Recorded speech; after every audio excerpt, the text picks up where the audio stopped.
সুপ্রিয় দর্শক শ্রোতা, ইরান ইসরায়েলের যুদ্ধবিরতির মধ্যেও আবার ভয়াবহ হামলায় মার্কিন যুক্তরাষ্ট্রের অবৈধ সন্তান ইসরায়েলের 7 সেনা নিহত হয়েছে। এদিকে যুদ্ধবিরতি এখনো স্বীকৃতি দেননি ইরানের সর্বোচ্চ নেতা আয়াতুল্লাহ আল খামেনি। উস্কানি দিলে আবারও ইসরায়েলে হামলা চালানো হবে বলে হুঙ্কার দিয়েছে ইরানের পররাষ্ট্রমন্ত্রী। ইরানকে যে কোনো ধরনের সহায়তা করতে রাশিয়ার প্রেসিডেন্ট পুতিন ঘোষণা দিয়েছে। ইরান পারমাণবিক কার্যক্রম চালিয়ে যাবে বলে দিয়েছে। কি মনে হয়, এই পারমাণবিক কার্যক্রম চালিয়ে যাওয়া উচিত এবং তারা কি এই পারমাণবিক সক্ষমতা অর্জন করতে পারবে? এ সম্পর্কে আপনার মতামত কমেন্টস বক্সে লিখে যান এবং শুরুতে থাকবে সংবাদ শিরোনাম পরে বিস্তারিত। আবারও অতর্কিত হামলা, ইসরায়েলের 7 সেনা নিহত। আরো বিস্তারিত জানিয়ে দেব। যুদ্ধবিরতি এখনো স্বীকৃতি দেননি ইরানের সর্বোচ্চ নেতা। উস্কানির দিলে আবারও হামলা চালানো হবে, ইরানের পররাষ্ট্রমন্ত্রীর হুঙ্কার। ফাঁস হওয়া গোয়েন্দা তথ্য প্রত্যাখ্যান করলেন ট্রাম্প। ইরানকে যে কোনো ধরনের সহায়তা দিতে প্রস্তুত রাশিয়া, পুতিনের ঘোষণা। ইসরায়েলি হয়ে গুপ্তচর বৃত্তি ইরানে গ্রেপ্তার 7 শতাধিক মোসাদ সদস্য, 3 জনের মৃত্যুদণ্ড কার্যকর। যুক্তরাষ্ট্রের হামলা ইরানের পারমাণবিক স্থাপনা ধ্বংস করতে পারেনি দাবি রিপোর্টে। এবং সর্বশেষে জানিয়ে দিব, ইসরায়েল জুড়ে ব্যাপক ক্ষয়ক্ষতি, সরকারের কাছে ক্ষতিপূরণ চেয়ে 39,000 আবেদন। এতক্ষণ শুনছিলেন সংবাদ শিরোনাম, এখন বিস্তারিত। তবে তার আগে অনুরোধ থাকবে এই ভিডিওতে একটি লাইক দিন এবং কমেন্টস করে জানিয়ে দিন আপনি কোন জেলা থেকে বা কোথা থেকে আমাদের সাথে যুক্ত রয়েছেন, এবং সংবাদের সর্বশেষ গুরুত্বপূর্ণ আপডেট পেতে চ্যানেলটি সাবস্ক্রাইব করে আমাদের সঙ্গেই থাকুন। ধন্যবাদ। আবারও অতিরিক্ত হামলায় ইসরায়েলের 7 সেনা নিহত। যুদ্ধক্ষেত্রে অতিরিক্ত হামলায় ইসরায়েলের 7 সেনা নিহত হয়েছে। সন্ধ্যায় এই ঘটনা ঘটে। পরে বুধবার ইসরায়েলি ডিফেন্স ফোর্সেস আইডিএফ এর সত্যতা স্বীকার করে 6 জনের নাম প্রকাশ করেছে। তারা সবাই কমব্যাট ইঞ্জিনিয়ারিং কর্পসের সৈনিক। এই সৈনিক দল ফিলিস্তিনি গাজার খান ইউনিসে বিস্ফোরণের নিহত হয়েছেন।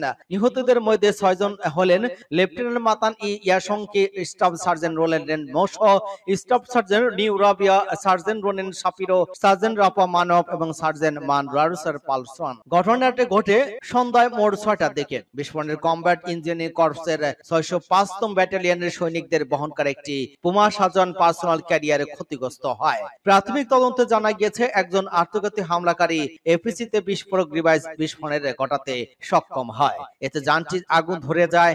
পাশে থাকা অগ্নি নির্বাপক দল এবং সৈন্যরা আগুন নেভানোর চেষ্টা করেন। এ সময় একটি বুলডোজার ব্যবহার করে গাড়িটি বালু দিয়ে ঢেকে দিয়ে আগুন নেভানো হয়। পরে এটিকে গাজা থেকে ইসরায়েলি ভূখণ্ডে টেনে আনা হয়। এছাড়া বিকেল 4:30টার দিকে খান ইউনিসে আইডিএফ সৈন্য এবং হামাসের মধ্যে আরেকটি ঘটনা ঘটে।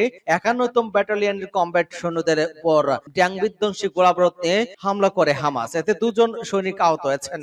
তাদের একজন গুরুতর এবং অন্যজন সামান্য আঘাতপ্রাপ্ত হন।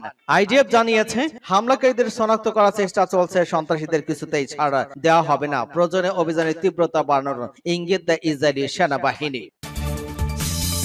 যুদ্ধবিরতি এখনো স্বীকৃতি দেননি ইরানের সর্বোচ্চ নেতা। ইরানের কোন বিষয়ে তার বক্তব্য শেষ কথা, সে কারণেই দেশটির ভেতরে এবং বাইরে থেকে এখন নজর দেওয়া হচ্ছে তিনি এ বিষয়ে কখন কি কথা বলেন। ইরান এবং ইসরায়েলের মধ্যে যুদ্ধবিরতির বিষয়টি মঙ্গলবার দেশটির প্রেসিডেন্ট সহ সিনিয়র কর্মকর্তারা নিশ্চিত করেছিলেন, কিন্তু এরপরও দেশটির সর্বোচ্চ নেতা আয়াতুল্লাহ আলী খামেনির দিক থেকে বিষয়টি স্বীকার করে প্রকাশ্যে কোনো বক্তব্য আসেনি। দেশটির কোনো বিষয়ে তার বক্তব্যের শেষ কথা, এ কারণে দেশটির ভেতরে এবং বাইরে থেকে এখন নজর দেওয়া হচ্ছে তিনি এই বিষয়ে কখন কথা বলেন। খামেনি তেহরানে তার নিয়মিত বাসভবনে অবস্থান না করে নিরাপদ বাংকার অবস্থান করছেন এমন খবর আগে এসেছে, যদিও তা ইরান নিশ্চিত করেনি। সর্বশেষ গত 18 জন তার আগে থেকে রেকর্ড করা একটি ভিডিও বার্তা টেলিভিশন প্রচার হয়েছে। ওই ভাষণে তিনি নিঃশর্ত আত্মসমর্পণ করতে মার্কিন প্রেসিডেন্ট ডোনাল্ড ট্রাম্প যে আহ্বান জানিয়েছেন তা তিনি প্রত্যাখ্যান করেছিলেন। উস্কানি দিলে আবারও হামলা চালানো হবে, ইরানের পররাষ্ট্রমন্ত্রীর হুঙ্কার। ইরানের পররাষ্ট্রমন্ত্রী আব্বাস আরাগচি বলেছেন, যুক্তরাষ্ট্রের আগ্রাসনের জবাব হিসেবে কাতার দেশটির আল ওয়াইদুদ বিমানঘাঁটিতে হামলা চালানো হয়েছে। তিনি বলেছেন, আমাদের ভূখণ্ড এবং সর্বমহত্ব যুক্তরাষ্ট্রের হামলার প্রতিক্রিয়ায় এই পাল্টা হামলা চালানো হয়েছে। ওয়াশিংটন আবার কোনো পদক্ষেপ নিলে তেহরান জবাব দিতে প্রস্তুত রয়েছে। ইরানের পররাষ্ট্র মন্ত্রণালয়ের টেলিগ্রাম অ্যাকাউন্টে প্রকাশিত এক বিবৃতিতে আরাগচি এসব কথা বলেছেন। এদিকে ইরানের সরকারি সংবাদ সংস্থা আল-জাহির জানিয়েছে, ইসলামী বিপ্লবী গার্ড বাহিনীর দাবি অনুযায়ী কাতার অবস্থিত আল ওয়াহিদ ঘাঁটিতে 6টি ক্ষেপণাস্ত্র আঘাত এনেছে। কিন্তু কাতার সরকার জানিয়েছিল, ইরান থেকে মোট 19টি ক্ষেপণাস্ত্র ছোড়া হলেও শুধু একটি ঘাঁটিতে গিয়ে আঘাত এনেছে। যুক্তরাষ্ট্রের স্থানীয় সময় গত শনিবার সন্ধ্যায় ইরানে 3টি পারমাণবিক স্থাপনা বিমান হামলা চালানো হয়। এর জবাবে সন্ধ্যায় কাতারে অবস্থিত মার্কিন ঘাঁটিতে হামলা চালায় ইরান। ফাঁস হওয়া গোয়েন্দা তথ্য প্রত্যাখ্যান করলেন ট্রাম্প। ট্রুথ সোশ্যাল দেওয়া এক পোস্টে মার্কিন গণমাধ্যম এবং তাদের প্রতিবেদনের তীব্র সমালোচনা করেছেন মার্কিন প্রেসিডেন্ট। ইরানের উপর মার্কিন হামলা বিষয়ে গোয়েন্দা তথ্য ফাঁস হওয়ায় সম্পর্কিত প্রতিবেদনের কঠোর প্রতিক্রিয়া জানিয়েছেন ডোনাল্ড ট্রাম্প। সামাজিক যোগাযোগ মাধ্যম ট্রুথ সোশ্যালে দেওয়া এক পোস্টে মার্কিন গণমাধ্যম এবং তাদের প্রতিবেদন তীব্র সমালোচনা করেছেন মার্কিন প্রেসিডেন্ট। বুধবার বিবিসির লাইভ আপডেটে এই তথ্য জানানো হয়। ট্রাম্প বলেন, ভুয়া খবর সিএনএন ব্যর্থ নিউ ইয়র্ক টাইমসের সাথে একই ইতিহাসের সবচেয়ে সফল সামরিক হামলাগুলোর মধ্যে একটি খাটো করে দেখানোর চেষ্টা করেছে। ইরানের পারমাণবিক স্থাপনাগুলো সম্পূর্ণভাবে ধ্বংস হয়ে গেছে। টাইমস এবং সিএনএন উভয়ের সমালোচনা করেছে জনগণ। ট্রাম্প প্রশাসন সেই প্রতিবেদনের বিরুদ্ধে চাপ অব্যাহত রেখেছে বলে সেখানে বলা হয়েছে। ইরানের উপর মার্কিন হামলার দেশটির পারমাণবিক কর্মসূচি বন্ধ করতে পারেনি। ইরানকে সব রকমের সহায়তা দিতে প্রস্তুত রাশিয়া, ঘোষণা পুতিনের। পুতিন বৈঠকে বলেছেন, আমরা ইরানি জনগণকে সহায়তা করার চেষ্টা করেছি, তবে তিনি এই সহায়তা কিভাবে হচ্ছে সে বিষয়ে কিছু বিস্তারিত জানেননি। ইরানকে সহায়তা দিতে প্রস্তুত বলে মন্তব্য করেছেন রাশিয়ার প্রেসিডেন্ট ভ্লাদিমির পুতিন। এই সময় ইরানে মার্কিন হামলাকে অপরিচিত এবং অন্যায্য বলে আখ্যা দিয়েছেন। তেহরানে পররাষ্ট্রমন্ত্রী আব্বাস আরগচির সাথে বৈঠকে এমন কথা মন্তব্য করেছেন তিনি। তবে ঘনিষ্ঠ মিত্র ইরানকে তিনি কোন ধরনের প্রত্যক্ষ সহযোগিতার প্রতিশ্রুতি দেননি। রাশিয়া ইরানের অন্যতম প্রধান মিত্র হলেও যুক্তরাষ্ট্র ইরানের পারমাণবিক স্থাপনায় হামলা চালানোর পর মস্কো এখন পর্যন্ত প্রকাশ্যে তেমন কোনো অবস্থান নেয়নি। বৈঠকের শুরুতে টেলিভিশন সম্প্রচারিত বক্তব্যে পুতিন বলেন, ইরানের বিরুদ্ধে ওই একতরফা আগ্রাসন পুরোপুরি অপরিচিত এবং অন্যায্য। তবে তিনি হামলার জন্য সরাসরি যুক্তরাষ্ট্রকে দায়ী করেন বরং ইরানের উপর হামলা হলে একটি সাধারণ রেফারেন্স ব্যবহার করেন। যদিও এর আগে সোমবার ক্রেমলিন এক বিবৃতিতে জানায়, তারা মার্কিন হামলার নিন্দা এবং দুঃখ প্রকাশ করেছে। ক্রেমলিনের মুখপাত্র দিমিত্রি পেসকভ সাংবাদিকদের বলেছেন, এই অঞ্চলে উত্তেজনা একটি নতুন ঢেউ দেখা দিয়েছে এবং আমরা ওই হামলার নিন্দা করেছি এবং গভীর দুঃখ প্রকাশ করেছে। পুতিন আরগোছি বৈঠকের ঠিক আগে এই মন্তব্য করেন তিনি। পুতিন নিজেকে ইরান এবং ইসরায়েলের মধ্যে মধ্যস্থতাকারী হিসেবে উপস্থাপন করতে চাইলেও যুক্তরাষ্ট্রের প্রেসিডেন্ট ডোনাল্ড ট্রাম্প গত সপ্তাহে সেই প্রস্তাব প্রত্যাখ্যান করেন। ইসরায়েল 13 জন ইরানের বিরুদ্ধে একাধিক হামলা চালানোর পর ইরান ক্ষেপণাস্ত্র এবং ড্রোন হামলা দিয়ে জবাব দেয়। কিন্তু এতদিন সত্ত্বেও রাশিয়া এখনো তেহরানকে কোনো সামরিক সহায়তার ঘোষণা দেয়নি। ইরানের সাথে সদ্য স্বাক্ষরিত কৌশলগত অংশীদারিত্ব চুক্তিতে রাশিয়ার কর্মকর্তার গুরুত্ব কমিয়ে দেখাচ্ছেন। তার বারবার বলেছেন, এটি একটি সামরিক জোট নয় এবং পারস্পরিক প্রতিরক্ষা চুক্তিও নয়। পুতিন বৈঠকে বলেছেন, আমরা ইরানি জনগণকে সহায়তার চেষ্টা করছি, তবে তিনি এই সহায়তা কিভাবে হচ্ছে সে বিষয়ে বিস্তারিত কিছু জানাননি। ইসরায়েলের হয়ে গুপ্তচর বৃত্তি, ইরানের গ্রেপ্তার 7 শতাধিক, 3 জনের মৃত্যুদণ্ড কার্যকর।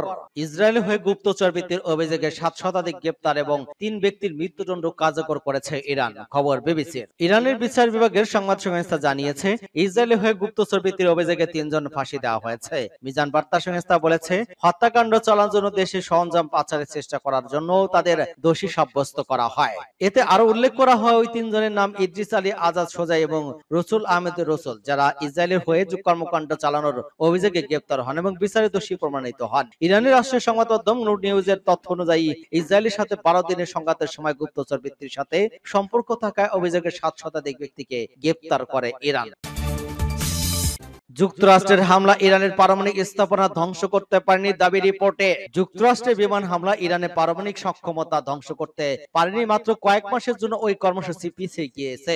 মার্কিন গোয়েন্দা সংস্থার প্রাথমিক মূল্যায়ন অনুসারে এমন তথ্য উঠে এসেছে, খবর রয়টার্সের। মার্কিন প্রেসিডেন্ট ডোনাল্ড ট্রাম্পের মধ্যস্থতায় ইরান এবং ইসরায়েলের মধ্যে একটি নড়বড়ে যুদ্ধবিরতি কার্যকর হওয়ার মধ্যে এমন তথ্য জানালো গোয়েন্দা সংস্থা। মঙ্গলবার শুরুতে ইরান এবং ইসরায়েলের মধ্যে ট্রাম্পের যুদ্ধবিরতির প্রস্তাব মেনে নেওয়ার ইঙ্গিত দেয়। তবে যুদ্ধবিরতি কার্যকরের সময় পরে ইরানের বিরুদ্ধে তার লঙ্ঘনের অভিযোগ আনে ইসরায়েল। এদিকে যুদ্ধবিরতির আগে ইরান ইসরায়েলের মধ্যে তেহরানে 3টি পারমাণবিক স্থাপনায় হামলা চালায় যুক্তরাষ্ট্র। ট্রাম্প সেই সময় দাবি করেন, যুক্তরাষ্ট্রের 30,000 পাউন্ড ওজনের বোমা ফেলার পরে ইরানের পারমাণবিক কর্মসূচি পুরোপুরি ধ্বংস হয়ে গিয়েছে। কিন্তু বিষয়টি সম্পর্কে অবগত 3 জন ব্যক্তির মতে ট্রাম্পের প্রশাসনে একটি গোয়েন্দা সংস্থার প্রাথমিক মূল্যায়নে ওই দাবির বিরোধিতা করা হয়েছে। একটি সূত্র জানিয়েছে, ইরানের সমৃদ্ধ ইউরেনিয়াম সমমজুদ ধ্বংস করা হয়নি এবং দেশটির পারমাণবিক পারমাণবিক কর্মসূচি যার বেশিরভাগই মাটির গভীরে রয়েছে, মাত্র 1 বা 2 মাস পেছনের মতো ক্ষতি হয়েছে।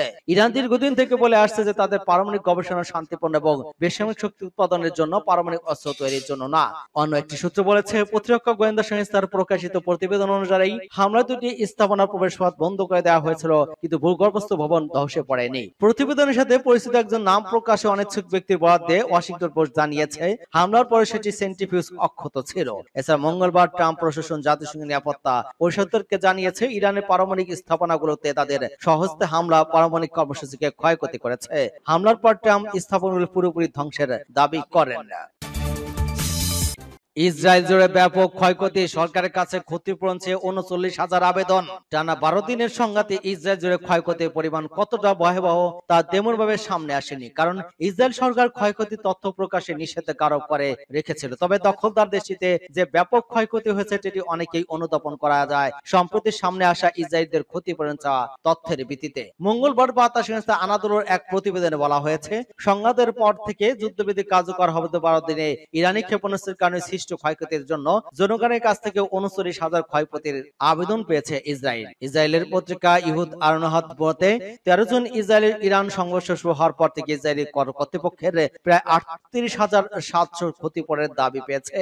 ওই দাবিগুলোর মধ্যে রয়েছে ভবনের ক্ষয়ক্ষতির জন্য 30,809টি, যানবাহনের ক্ষতির জন্য 3,713টি, সঞ্চয় এবং অন্যান্য জিনিসপত্রের ক্ষয়ক্ষতির জন্য 4,085টি। ইসরায়েলি দৈনিক সংবাদপত্র আরো জানিয়েছে, অনুমান করা হচ্ছে ইরানের ক্ষেপণাস্ত্র হামলায় বহু ভবন ক্ষতিগ্রস্ত হয়েছে, কিন্তু এখন পর্যন্ত গুলোর ক্ষয়ক্ষতি পরিমাণ দাবি করতে জমা পড়েনি। ইতিমধ্যে ইসরায়েলি ওয়েবসাইটে বেদম হারদম জানিয়েছে, ইতিমধ্যে মধ্য ইসরায়েলের তেল আবিবে 24,932টি বেশি আবেদন জমা পড়েছে। দক্ষিণাঞ্চলের শহর আলজলেনের জমা পড়েছে 10,793টি আবেদন। তবে প্রত্যাশিত ক্ষতিপূরণ আর্থিক পরিমাণ কত হবে সে বিষয়ে বিস্তারিত হিসাব দেওয়া হয়নি।